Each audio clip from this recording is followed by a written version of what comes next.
In the smoke-choked city of Valoria, chaos reigned. The Crimson Banner army had laid siege, and hope was a flickering candle in a hurricane. Supplies were dwindling, morale was shattered, and the city's defenders were on the brink of collapse. Among them was Ilara, a medic. She wasn't a warrior clad in steel or a general poring over maps. Her world was one of bandages, salves, and the quiet courage of mending broken bodies.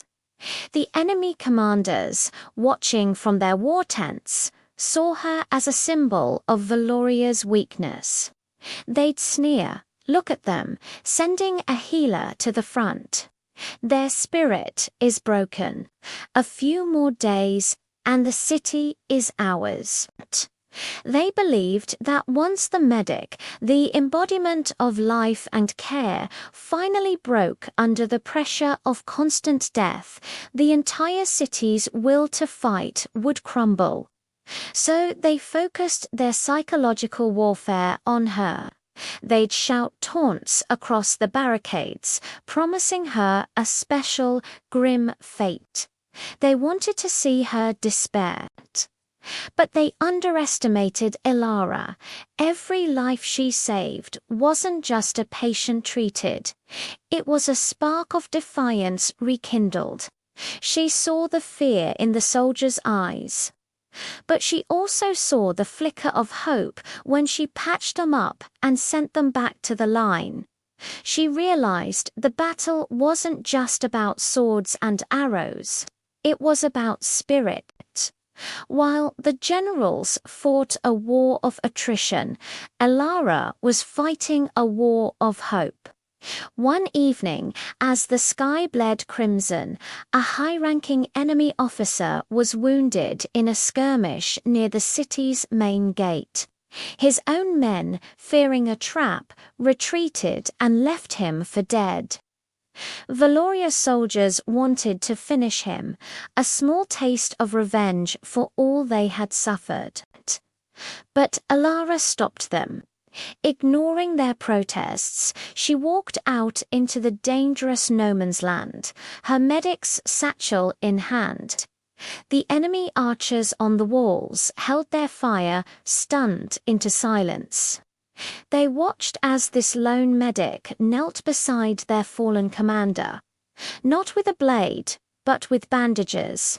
She worked quickly and efficiently, stabilizing him right there under the gaze of two armies. She wasn't just healing a man, she was sending a message. A message that Valoria's spirit wasn't built on hatred, but on an unbreakable will to preserve life. When she was done, she simply stood up and walked back to her own lines, leaving the enemy officer for his men to retrieve. The act sent a shockwave through the Crimson Banner ranks.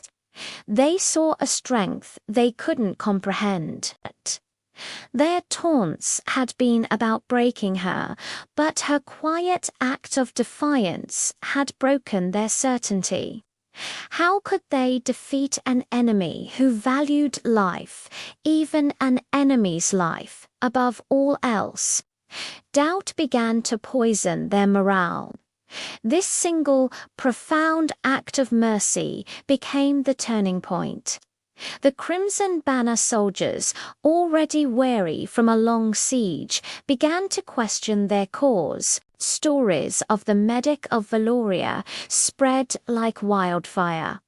Within a week, dissent turned into desertion. The siege, which brute force couldn't break, was unraveled by a thread of compassion. The enemy army, its spirit fractured, retreated. Ilara, the medic they thought would be the first to break, had single-handedly broken the siege. She proved that the greatest weapon isn't a sword, but a will that refuses to be extinguished.